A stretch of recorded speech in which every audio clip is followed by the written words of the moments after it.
Futuristic Dhaka city, যার অন্তরালে আন্ডারগ্রাউন্ডের গ্যাং রেড ভাইপার।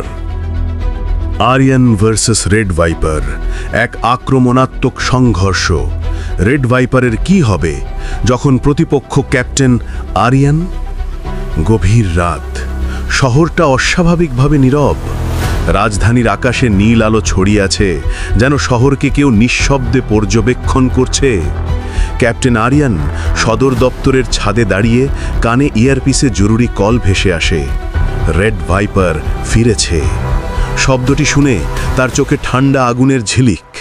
3 বছর আগে যে মানুষটি শহরটাকে রক্তের ভয়াবহতায় ডুবিয়ে দিয়েছিল, আবার সে ফিরছে। আরিয়ান জানে এবারের আক্রমণ আগের চেয়ে বেশি সংগঠিত, ভয়ঙ্কর এবং অপ্রত্যাশিত। ড্রোনগুলো আকাশ জুড়ে নজরদারি করছে। দূর থেকে হঠাৎ একটা বিস্ফোরণ শহরকে নড়িয়ে দেয়।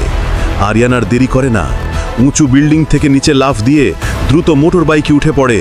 চাকার শব্দ রাতের অন্ধকারে চিরে যায়। শহরের প্রতিটি মোড়ে সাইরেন বাজতে শুরু করে।